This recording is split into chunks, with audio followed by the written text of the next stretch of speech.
बिस्मिल्लाहिर्रहमानिर्रहीम। अस्सलामुअलैकुम। उम्मीद है कि आप सब खैरियत से होंगे।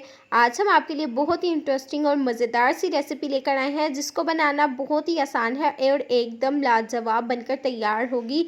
तो यहाँ पर जी सबसे पहले आपने आलू बुखारे ले लेने हैं, आपको इजीली मिल जाएंगे और इनको आपने अच्छे से वॉश कर लेना है। और अब हम इनकी कटिंग कर लेंगे, बहुत ही आसानी से हो जाएंगे। जो इसकी गुठलियाँ हैं ना उसको हम अलग कर लेंगे और इसकी हम कटिंग कर लेंगे। इसी स्टेज पर अगर आप इसकी कटिंग ना भी करना चाहें तो ना करिएगा, कोई भी वैसे परेशान होने की ज़रूरत नहीं। जब इसको हम ग्राइंड करेंगे ना इसके जो गुठलियाँ हैं खुद ब खुद अलग हो जाएंगी। तो यहाँ पर जी इसके हमने अच्छे से जो है कटिंग कर ली है, ये आप चेक कर सकते हैं। गुठलियाँ हमने अलग से फेंक दी हैं। यहाँ पर आपने अपना एक जग लेना है खूबसूरत सा और आलू बुखारे को हम इसमें ऐड कर लेंगे। अब इसमें हम जो है पानी शामिल करेंगे 1 कप के करीब, और इसमें हम बहुत ज़्यादा पानी ऐड नहीं करेंगे, थोड़ा सा पानी शामिल करेंगे ताकि ये अच्छे से ग्राइंड हो जाए। और अब इसको हम ग्राइंड कर लेंगे, मज़ीद इसमें कुछ भी ऐड नहीं करेंगे। तो यहाँ पर जिसको हमने ग्राइंड कर लिया है ये आप चेक कर सकते हैं कितने अच्छे से हो चुका है। और यहाँ पर जी आपने एक पैन ले लेना है और यहाँ पर फ्लेम आपने मीडियम रखना है, और जो हमने अभी जूस बनाकर तैयार किया है ना पैन में ऐड कर लेंगे।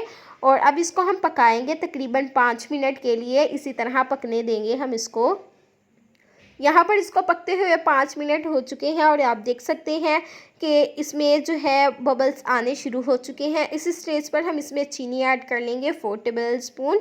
ये आपके आलू बुखारों पर डिपेंड करता है, अगर वो ज़्यादा खट्टे हैं या मीठे हैं तो आप उस हिसाब से इसमें चीनी ऐड कर सकते हैं। एक बार हम इसमें चम्मच को चला लेंगे और ये बहुत ही पतला है, इसी तरह हम इसको पकने देंगे तकरीबन 10 मिनट के लिए।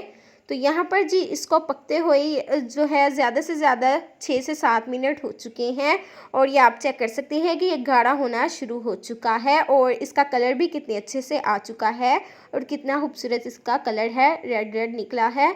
इसी तरह हम इसको पकने देंगे मज़ीद 5 मिनट के लिए।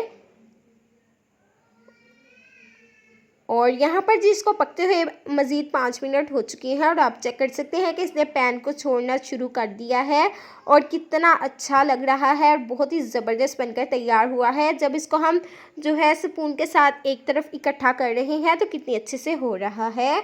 बस ये हमें इसी तरह चाहिए था।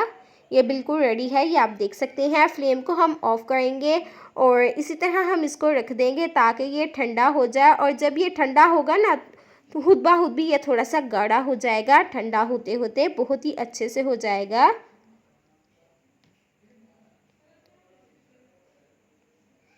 और यहाँ पर इसको हमने अच्छे से ठंडा कर लिया था, और यहाँ पर आपने कोई सा भी जार लेना है, जो भी लेना है उसको आपने बस अच्छे से वॉश कर लेने के बाद ड्राई कर लेना है। इसमें ज़रा भी नमी नहीं रहनी चाहिए। जो हमने अभी जैम बनाकर तैयार किया है ना ये हम डिब्बी में ऐड कर लेंगे, और माशाल्लाह से आप चेक कर सकते हैं कि कितने अच्छे से बनकर तैयार हुआ है, बहुत ही ज़्यादा ज़बरदस्त है।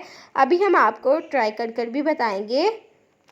तो यहाँ पर जी आप इसकी लुक चेक कर सकते हैं कि कितनी शानदार लग रही है, बहुत ही ज़्यादा टेस्टी बनकर तैयार हुआ है। जब इंशाल्लाह आप किसी को ये सर्व करेंगे ना वो आपकी तारीफ़ें ही करेगा, बहुत ही ज़्यादा उन्हें पसंद आएगा।